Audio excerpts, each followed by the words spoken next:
Hello, I'm Andrew Baghdadi, and this is my Titanfall Let's Play for the video game design Canon. Titanfall is a fast-paced first-person shooter that was developed by Respawn Entertainment. Its main selling point is that players can summon large Titan mech suits from the sky during the middle of battles. This changes the way the game is played dramatically, as it allows for more asymmetrical battles, but more on those later. Hopefully you saw the player customization screen before I hop in the game.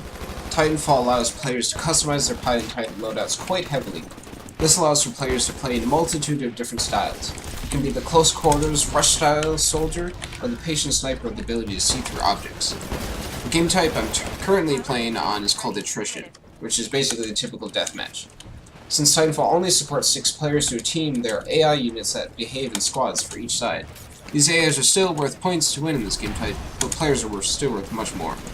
Other game types include Hardpoint, which is the capture and hold game type, Capture the Flag, Pilot Hunter, where only pilot kills count towards winning, Last Titan Standing, where everyone starts out in a Titan, you must destroy all the enemy Titans to win, and the Variety Pack, which randomly goes through the different game types and maps.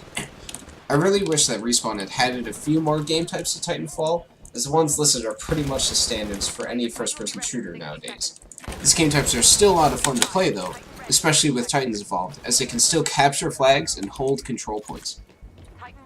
As I've been playing, you may have also noticed that I've been flying around quite a bit, and that's thanks to Titanfall's booster pack.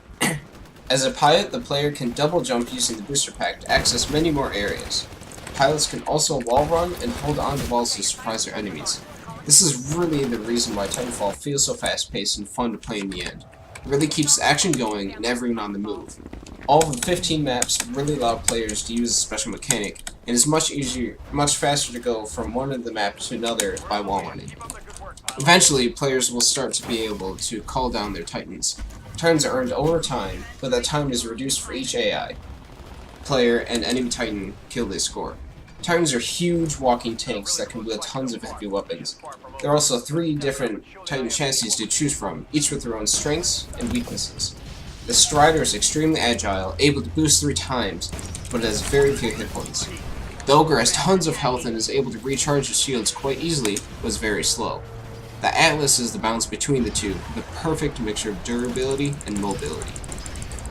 While Titans may sound extremely powerful, it can be quite easy to take one down without calling one of your own.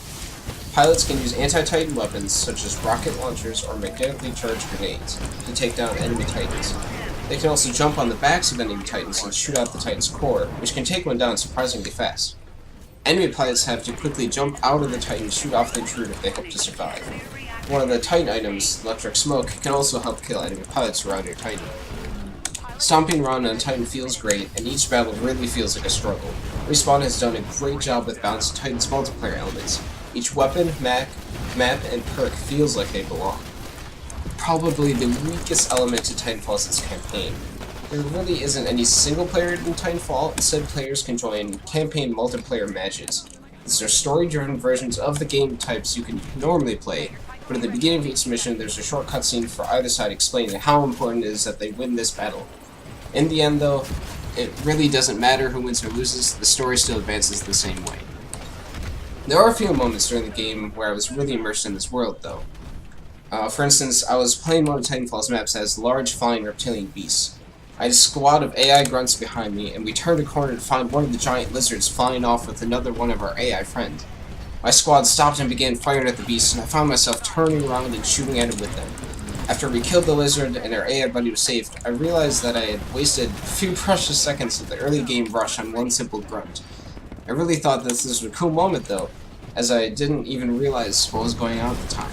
I cared for that useless grunt in those few moments. Those small scripted events in the game really make it feel alive and like an actual war has been raging on for a few years. You can also find AI struggling in hand-to-hand combat with one another, and it feels good to help them out and shoot their opponent in the back. Sometimes you can also see them dragging wounded or dead grunts inside of a building to safety, and I always feel a little bit bad inside for killing enemy grunts that I find doing this. In the end though, the campaign feels very weak. But that wasn't entirely Respawn's focus. They really wanted to create a fresh, new multiplayer experience for gamers, and they did. Titanfall is a wonderfully fun, adrenaline-pumping game, and I highly recommend it.